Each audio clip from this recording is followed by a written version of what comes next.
Hi guys, and welcome back to the show. It's been a while. I became a dad in the meanwhile, and this has illuminated some things for me. So if you have a kid or you lead a busy life, you probably know what I'm talking about. So when life becomes more busy, and especially when you have a kid, you need to start planning and prioritizing things more than when you're just on your own. And especially more than when you're living at home with your parents and you have them to maybe cook for you and drive you and you don't have to take care of rent and all of this stuff. It's been years since I lived at home, so I'm mostly talking to those of you who are young in the game still.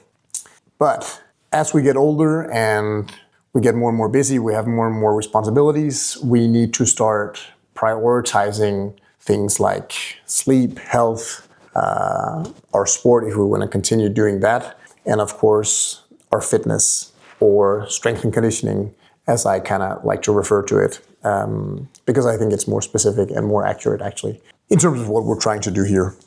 So I distinguish between sport and strength and conditioning because for me anyway, sport has a competitive element where I don't compete in the gym. I go to the gym to get stronger and to improve my conditioning and my overall fitness level so that I'm able to participate in sport. Some of you might do fitness as a sport, and that's fine, it's different. Then we just categorize differently.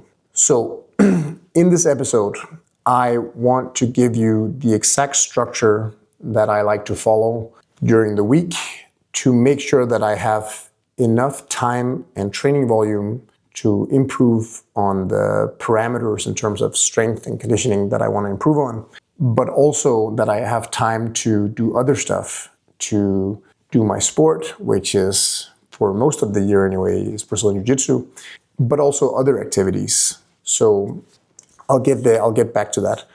But I've been doing this and I've been coaching for over 20 years, and I've been doing martial arts for over 30 years, and before that I did gymnastics. So I spent quite a lot of time trying to improve my body and my conditioning and my strength and skills and stuff like this. And I've kind of gone back and forth on different programs and structures and figured out, I think, what works really well for what I'm trying to achieve.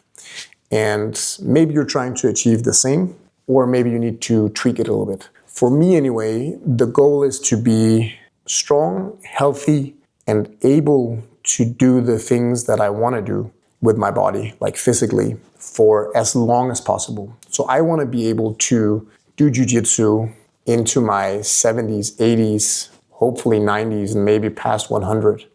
Who knows what science can help us with and medical wonders that pop up during the next 30, 40 years. I also want to be able to go on hikes and explore nature and get off the beaten path. So not only travel on roads and ways that are safe and managed and without any risk. I want to be able to go skiing with my kid, hopefully kids and grandkids one day. So I want to be able to play, and I want to be able to play rough and tumble for as long as possible.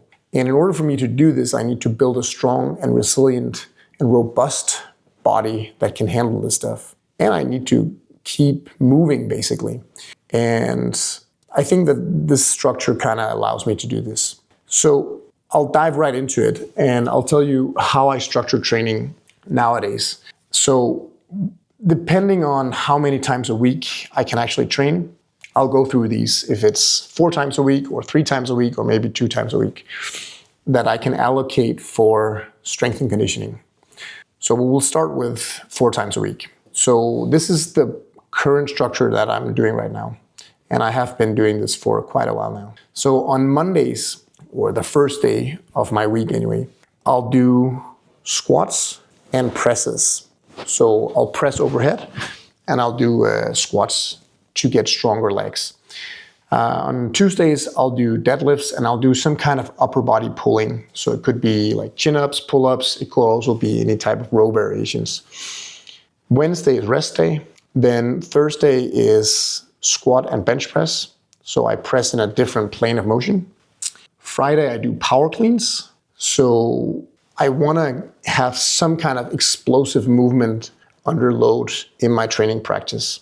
And I used to do quite a lot of weightlifting, and I think weightlifting is fun, and I think it's amazing if you have the mobility and you have the time to actually geek out on all the details of weightlifting. But in terms of building power and building the horsepower, the engine, I think the power variations, so power cleans or power snatches, are great for this. And they require much less flexibility and much less attention to detail. So it's something more people can do. And it doesn't take as long to actually get the benefits from. So I like to have these in. And then on Friday, I'll pair these with another upper body pulling motion. So if I'm doing, say, chin-ups on my Tuesdays, then this week I might be doing heavy rows to get a different plane of motion. Then Saturday is a fun day. And this means that this is a day where I can be a little bit more flexible. Maybe I'm gonna do like a longer conditioning, or maybe I have some of my friends that are doing CrossFit and they meet up and they do a workout and I can join this. It's usually something longer, but it could also be, someone invites you for some kind of physical challenge. It could be like, let's go kayaking, or let's go for a run in the forest. Let's do a trail run. Let's go climbing. Let's do something physical together. So it could be this. It could also be an open mat or a wrestling session or whatever during the weekend. And then Sunday, I'll have a rest day. Sometimes these switch around depending on obviously what the structure of the week is or whatever comes up. But that's the overarching structure of it. Now, 4 times a week for strength and conditioning is probably a luxury for a lot of people. I mean, if you're young and you're maybe studying, then you're going to have no problem doing this. You're also going to be able to recover pretty fast, so it might not even be an issue for you. But if I'm a little bit older, or if I have weeks where I have less time to train, then maybe 3 times a week is all you get. Then I would structure it a little bit differently. So I would do Mondays would still be squats and presses. Tuesdays would be a rest day. Wednesday would be deadlifts and an upper body pull. And Thursday would be rest. And then Friday would be power cleans, bench press, and upper body pull. So basically, I've just removed 1 day of squatting, because you can still get benefits from squatting 1 day a week. You're still doing deadlifts and power cleans. And then Saturday I'll keep as the fun day, and then another rest day on Sunday. If I can only train 2 times a week, then I would have Monday as rest. Tuesday I would do squats, presses, and an upper body pull. Wednesday would be rest again. Then I would do Thursday as the other main training day, deadlift or power cleans. I would probably alternate these. So 1 week or 2 weeks I do deadlifts, then I do power cleans, and then I go back to deadlifts. So I get both movements in, but I alternate during the weeks or during the month. Then I would pair this with bench press and an upper body pull as well. Saturday would be my fun day still. Friday would be rest, and then Saturday would be my fun day still. And then Sunday would be a rest day as well. So this gives you 3 different ways of structuring it. Now, if you have a sport and you're also competing in the sport, then you might have a period of time where you are kind of building strength and capacity, and then you might have a period of time where you need to peak. So this would also give you a structure of how to change this during the season. Because if you are in a competitive season, if you are peaking, then you probably don't want to do like heavy strength and conditioning 4 times a week. I mean, because you're focusing on your sport and you need to be sharp in your technique and your coordination and timing and all of this stuff. So other things take priority. So then you would maybe just train 2 times a week to maintain as much as possible. So it also gives you a way to flex over time. And if you're someone who's just busy with life, then you look at your schedule and like, okay, next week I have all these meetings, I need to travel this day and I need to pick up the kids, and my girlfriend or wife or husband is doing stuff these days, so I can't manage to train this much. So this will just give you a way to say, okay, I'm just going to train 2 times a week for next week, and then I go back to 3 times or 4 times or whatever works for you. And then, so this is the main thing. And when I train this stuff, usually the strength part will take, including warm up. If I'm fast, I can do it in half an hour. If I spend a little bit more time and maybe it's a week where I go up in weight, I need a little bit longer rest periods. So it will take maybe 40 minutes, maybe 45 if I spend more time on the warm up. But usually I can do it pretty fast. So I like to be able to do workouts in about an hour, maybe an hour and 15 minutes. And this usually gives me time to also do a conditioning. Now, is it the most ideal way to train? Probably not. You would probably benefit more from doing the strength work in one part of the day and then wait 3, 4, 5, 6 hours and then come back and do a conditioning workout. But let's be realistic. Most people don't have time for that unless you are professional athlete or you're trying to be a professional athlete. Then you have other stuff to do, and including the transport for most people to and from the gym, it would take up too much time of the day realistically. So it's nice to be able to compromise and then do the strength and a workout as well.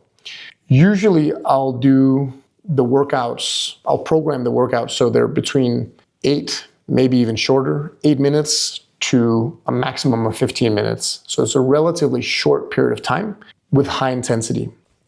And this gives me the opportunity to include other movement patterns, because if I'm only doing squats and deadlifts and presses with 2 hands, it becomes very one-sided. I mean, if you look at the people that specialize in this, let's be honest, most powerlifters are ridiculously strong, but they also walk around like SpongeBob. And I would say even most weightlifters and also CrossFitters to a large extent walk around like a square. Like there's not a lot of rotation and like fluidity. There's a lot of engine, there's a lot of power, but there's not a lot of the other stuff that I personally want to build, because I find it very nice, or it's something that I want to try to achieve, becoming more athletic in my movements, or at least staying more athletic. I don't know if I actually am athletic in my movements, but I feel like I also need to do other stuff than just doing these bilateral movements in very limited planes of motion. So I feel like the workout gives me the opportunity to do that. You can vary a little bit here. So there was a clever guy once, I think he was a statistician, who said that all models are wrong, some are useful. And I forget the name. But whenever we're doing a model, there are bound to be some kind of flaws in it. And of course, there are flaws in this one as well. Whenever I program, I think of movement. Whenever I program for conditioning like this, I think of movement in terms of 8 basic movement patterns. And these are the squat, so anything that's kind of knee dominant. So it can be a bilateral squat, like we're doing in the strength part. But it could also be lunges or step-ups, something where the knee moves more than the hip, basically. Because you also have hinge movements, which are the hip-dominant movements, where the hip is the main driver of the movement.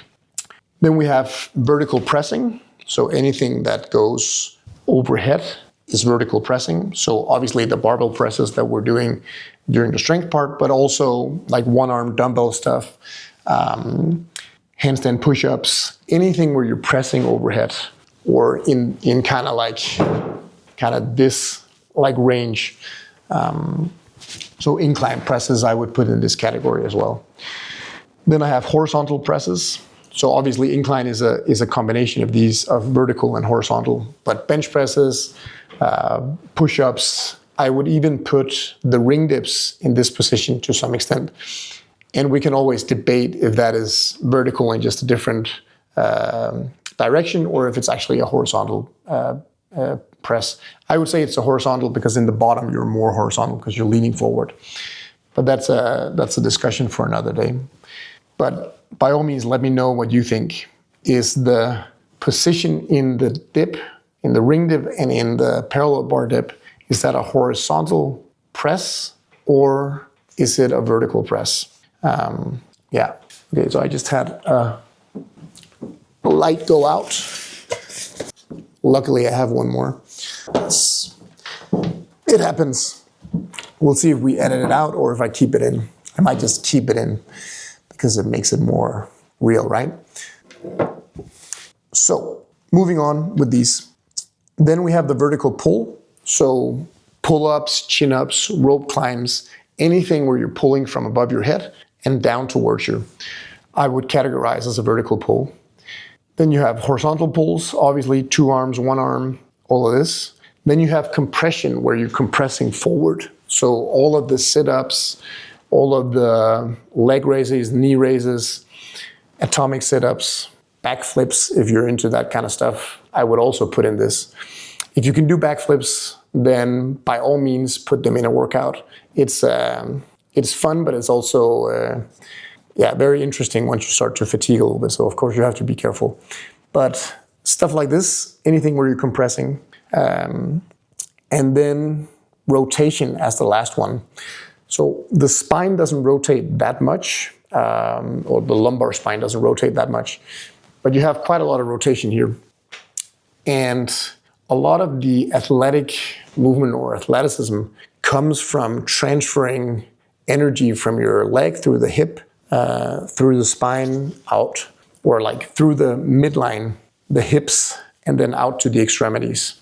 So think about all the change of direction, the sprinting, throwing, punching, all of this stuff is like power generated through the hip, usually with some degree of rotation or anti-rotation. So I feel like this is important, and I feel like this is a part that's missing in a lot of the fitness and functional fitness and CrossFit programming. Sometimes you see it, but not that much. So I said I would do like shorter workouts. So 8 to 12 minutes typically, sometimes 15 minutes. But then once in a while, maybe 10 to 15% of the time, I would go longer. So I would do like a 20, maybe 40-minute workout, focusing more on endurance.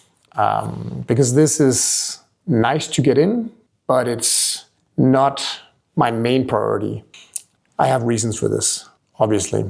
So the reason I program the way I do is I want to layer in my sport and other activities because I don't want my gym time or my gym activities to be the only thing I do. I want to be able to have time to do other stuff because personally I like to do Brazilian Jiu-Jitsu as my main kind of sport.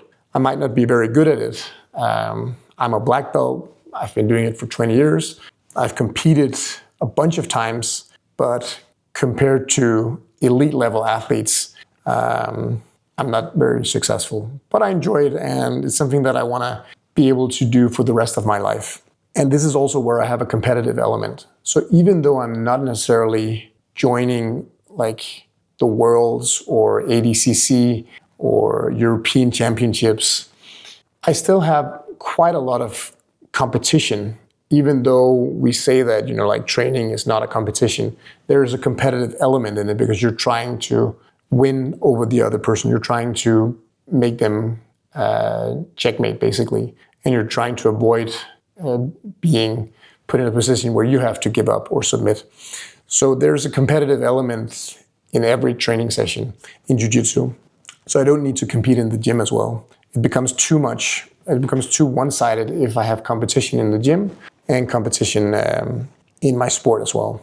I also like to do parkour sometimes because I feel like it's an interesting way to experience the city. So I do parkour, I do a lot of training on stairs where we do different movement patterns and explore different ways of doing locomotion. So I find this interesting. So I want to have time to do this as well.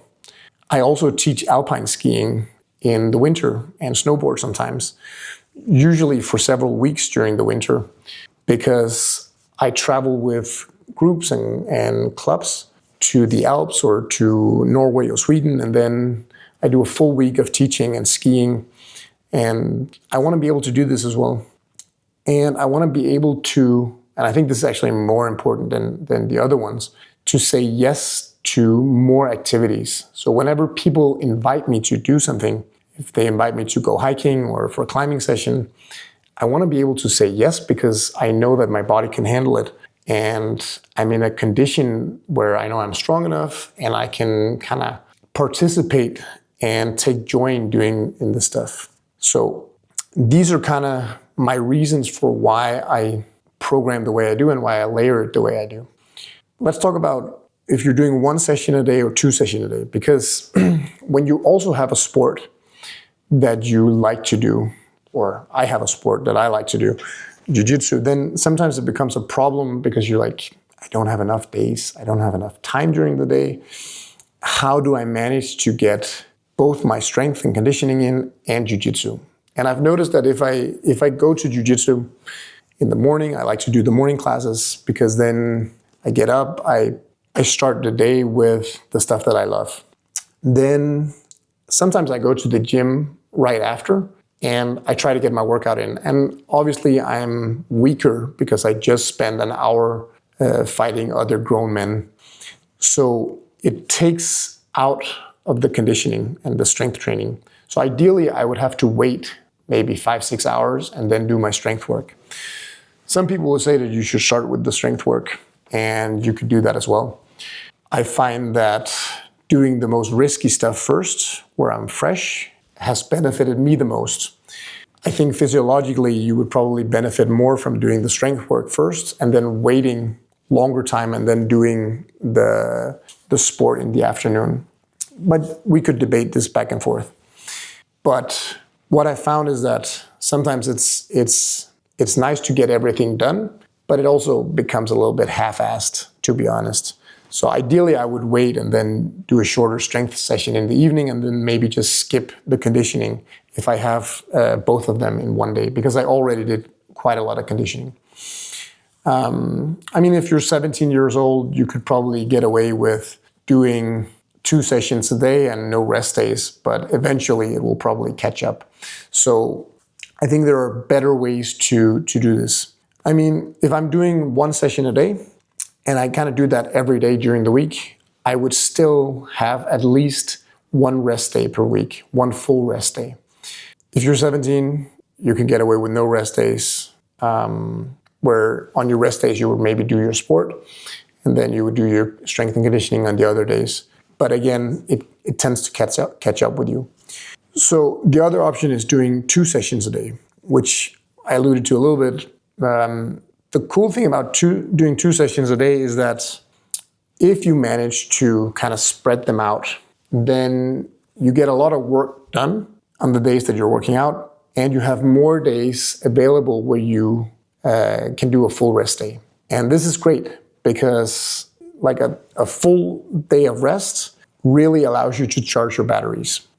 If I'm doing a session every day, then one day I'm doing strength, then the other day I'm doing my sport and I'm doing strength again, then suddenly the week is quite short. And one way to manage this is to have a week that is longer than 7 days. So in your own kind of schedule, and I've tried to work with this as well, maybe it's a 10-day rule, which means that every other day I will do a strength session. So it means that it's not Monday squatting and pressing every week. First week it might be Monday, then next week it'll be Wednesday or Thursday, depending on how long you make your week. But it's one way to kind of to tinker with this and adapt it so that it fits your schedule if you want to do only 1 session per day. I like to do 2 sessions a day whenever I have the time. And it's something I did a lot before I had the kid. But now when I have my son, it's way harder to get these 2 sessions, and I'll be honest about that for sure.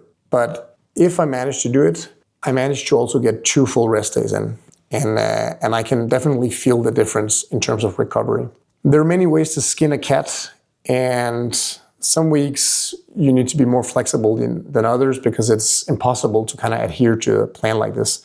So you need to be able to flex. At least that's what I've experienced and what I'm kind of embracing now. Because it also means that some days I know that the plan says that I need to go and do heavy deadlifts, but then I slept poorly and I don't feel recovered. I feel my low back is kind of aching.